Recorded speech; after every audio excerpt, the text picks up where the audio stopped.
This is topic 1.3 for AP Environmental Science on aquatic biomes. So our learning goals or learning targets are mentioned at the top here in the title. So as you are going through your study guide or guided notes, make sure that you pay attention to which learning goal or target that we are discussing. Okay, so the first learning goal is to identify the major freshwater biomes. And the first thing that you need to know is that we classify aquatic biomes by things like the saltiness, which we call salinity, the depth, and how the water flows. Like in a river, it's going to flow a lot faster than through a lake. So we have two categories. We have freshwater and marine. So marine is anything with salt, so your oceans, your estuaries that are wetlands that are flowing into the ocean, so it has part salty water. So freshwater biomes include streams, rivers, lakes, wetlands, and the marine is an estuary, which is a wetland on the coast, coral reefs, open oceans. You also need to know for the AP test that the Earth is covered by 70% water, but it's not particularly accessible for humans. For example, we really cannot use ocean water. We can't drink ocean water, it will kill us. We can't use it on our crops. We can't use it in our plumbing, or it rusts all the pipes eventually. So really, it's very difficult to use ocean water unless you have desalination plants, which are very expensive and take a lot of energy to run. And then we have, of all the water on Earth, only 3% is fresh water, and of that 3%, most is locked in ice and glaciers, and we really can't access that easily as well. So really that leaves the last 1% of water on the planet that we can actually use as humans to water our crops through agriculture, to drink, to take a shower, to wash our dishes, to run industrial machines that need it, to run hydroelectric dams, all that stuff. All right, so freshwater biomes have low salinity, and they can be a stream, they can be a river, they can be a pond, lake, etc. I have a picture here that I took in Germany of a river, kind of a cool building they built over that freshwater river. This would be a river or a kind of a wetland area. So rivers and streams have low salinity, and they have mostly fresh water. They can also carry a lot of soil erosion. So fast-moving streams tend to combine to form rivers. In our city, we have many creeks, which are like streams. Bouquet Creek, Placerita Creek, San Francisco Creek, all of those flow into the Santa Clara River. And the Santa Clara River flows more slowly than creeks do. And here's a creek up in the Alps that runs really, really fast. It's going to end up in a river. So streams don't have very many plants compared to rivers. They don't have as much algae, but they carry more sediments because they're faster flowing. So think sediments are like little pieces of dirt, and we'll talk a lot about sediments through AP Environmental Science. Okay, so lakes and ponds can have standing water, and they're not flowing. They flow a little bit, but not like a river or a stream.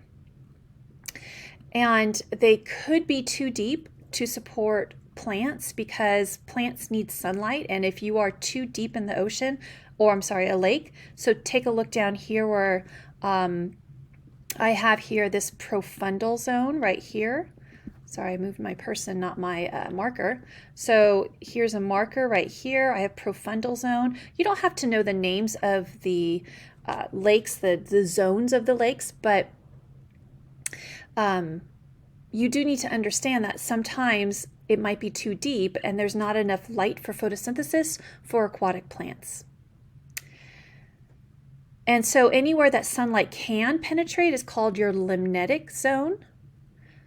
Okay, and then below that you don't have light. Anything at the bottom, so the bottom could be anywhere along here all the way down, that's called your benthic zone. So that is a word you'd have to know for the AP test, benthic, bottoms. So B for benthic, B for bottom. You have to know that for lakes, you have to know that for the oceans. Otherwise, you don't have to know littoral, limnetic, profundal. You don't have to know these, but you do need to know benthic. And so your algae, they have to have light to photosynthesize, and they are a type of phytoplankton.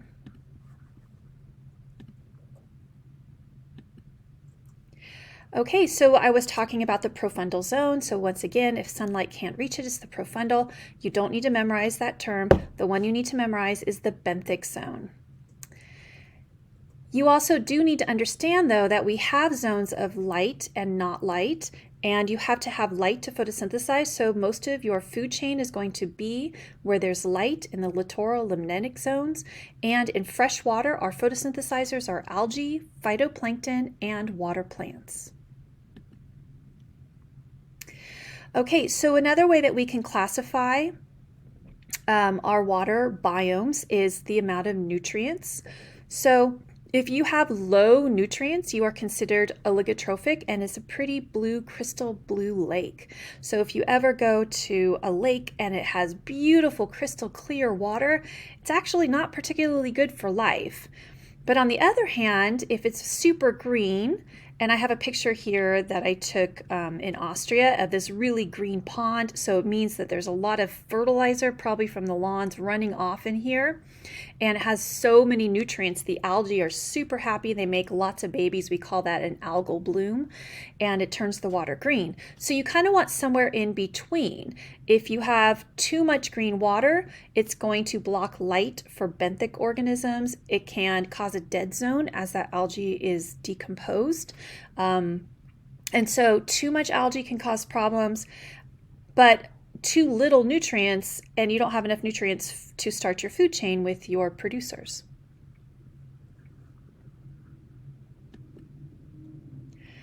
Okay, another type of wetland is a freshwater wetland. Sorry, another type of biome is a freshwater wetlands. So the definition of a wetland is that it is soil saturated by water for at least part of the year. And so that's the type of soil that we're going to have in a wetlands, is soil that is saturated. So think of that. That's been on an AP test before. But it's also pretty shallow, so it supports a lot of life. Here's another word, is a marshland for a wetland. So we have a lot of bird species here that depend on wetlands for migration, for their breeding populations. But wetlands are endangered in that most of them in the United States have been drained because we thought they were swamps and wasted land a long time ago. And so we drained them so that we could build or do agriculture. Now we realize that they are super important, and we no longer decimate them as we did in the past. And we try to restore them as well. Okay, so we have our marine biomes now. So that's the next learning target. So marine means ocean or salty water. And so you have different biomes based on these underlined factors right here. So those are important things to know for the AP test. You have some that are saltier than others, some places that are deeper. Turbidity is suspended solids, so think of like muddy water or water full of algae that has high turbidity where you can't really see very deep into it. Temperature and the amount of nutrients, those are all ways we classify marine biomes. And here's a picture of England, and this is the English Channel right here. Here's a picture in Tahiti. So you have different, and this is not a lake, this is actually an inlet from the ocean. And so this water is going to be much warmer up here in this picture than this water here in the English Channel. And so it's going to have other factors as well that distinguish it from each other. Okay, so what you need to understand that in water in general, freshwater or marine biomes, we've got our algae and phytoplankton. The majority of oxygen on the planet is made by phytoplankton. You often hear that, oh, trees give us oxygen. Well, they do, but not the amount that phytoplankton give us. So algae are like microscopic photosynthesizers. They are a type of phytoplankton, and so it's super, super important. Now, they need light. They need nutrients. They need light. And so those are kind of in different places in the ocean. A lot of nutrients from decomposed, like say a whale dies, or poops, or turtle, or fish. Their poop, their waste, goes to the bottom, and when something dies and decomposes, it goes to the bottom of the ocean.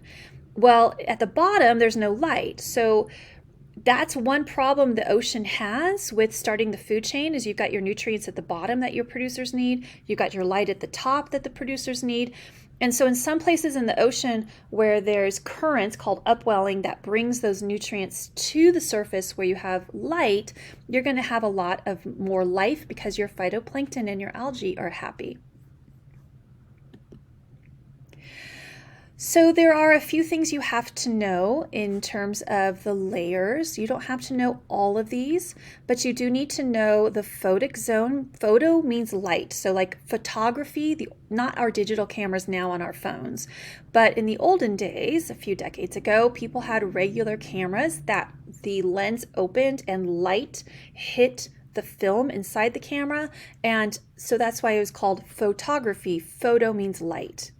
So you do need to know that, and you do need to know benthic again. Benthic means bottom, so anything on the bottom is benthic. Photic means light. And you also have to know intertidal zone, but we'll talk about that on a different slide.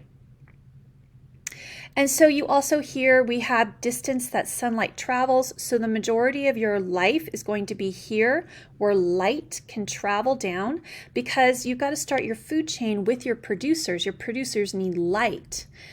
And so the light, the phytoplankton make energy, make copies of themselves, and then there's food for zooplankton, there's food for other consumers as well. Now you do have life in the deep sea, and they can use chemosynthesis, which is chemicals, sulfur at the bottom of the ocean from deep sea vents, or they can wait for things to float down when they're dead down there to eat as well, but not nearly the amount of life that's here on the surface because of the photic zone.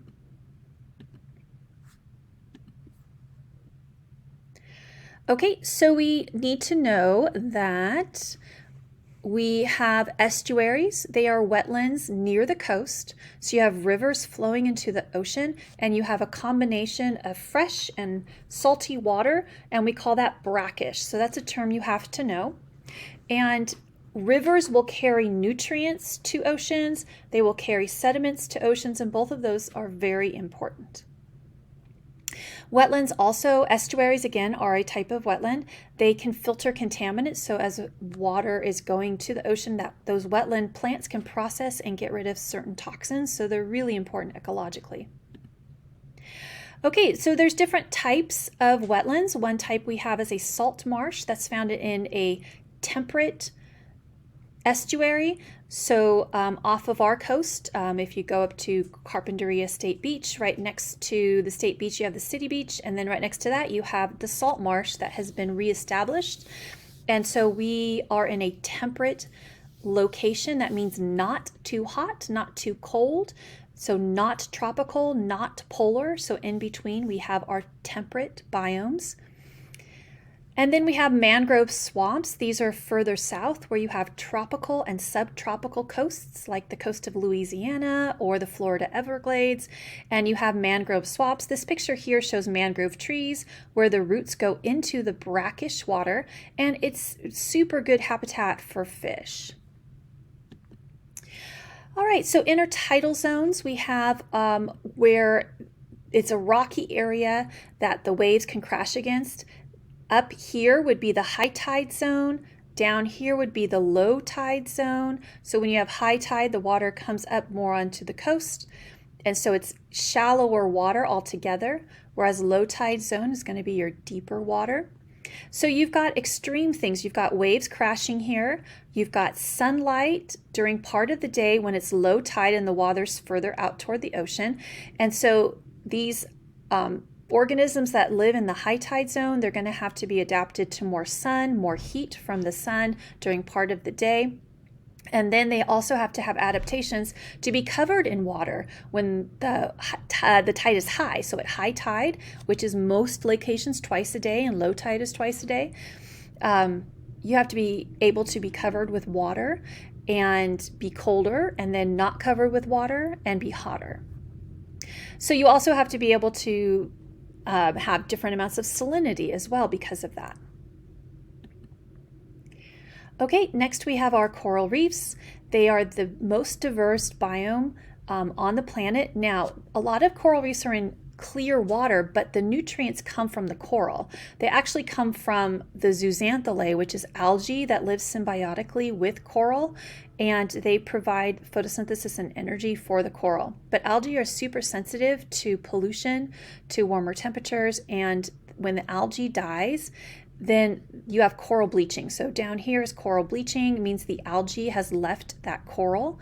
Up here, when you see all the beautiful colors of coral underwater, it means the algae is living in the coral. And there's so many different species of coral and algae, so that is why you have different colors and types of coral reefs. All right, we have barrier islands here. They are off the coast, and it's formed through rivers bringing erosion, so sediments, dirt, down rivers and depositing them offshore in barrier islands. This is not something we have off the coast of California, so you're not going to see them here, but you're going to see them on the East Coast. If you know anything about North Carolina's Outer Banks, we consider those barrier islands. We have them in a lot of other places as well.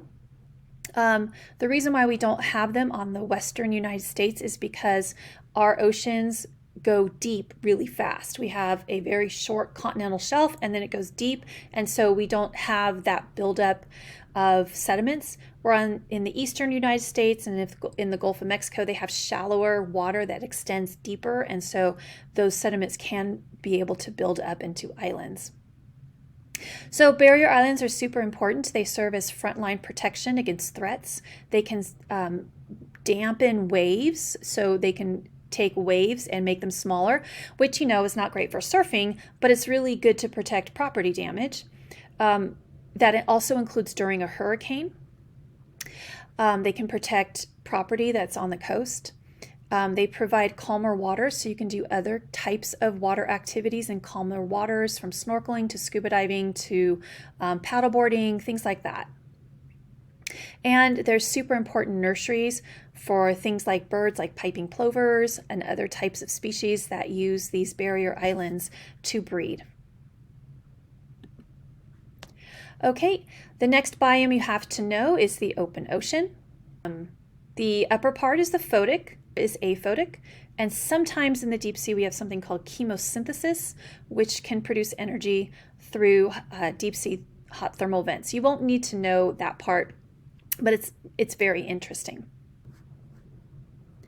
Okay, so on the AP test, you need to understand these factors here.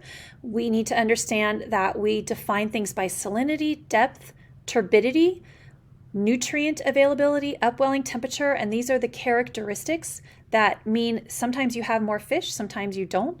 Like the open ocean doesn't have a lot of nutrients, and it has a lot of light. It's photic, but doesn't have those nutrients. And so you're not going to have a lot of photosynthesis going on here, which means you're not going to have a lot of fish to eat the plankton. But in some places you have upwelling that you'll learn about later this year. And some places are warmer, some are colder. And so all of these things will influence the amount of fish that you have in a particular ecosystem. Okay, so here's a little summary here of aquatic biomes in terms of our freshwater and our marine habitats, between flowing water, standing water, shallow, etc. And you can take a look at that little chart. All right, that's it for aquatic biomes.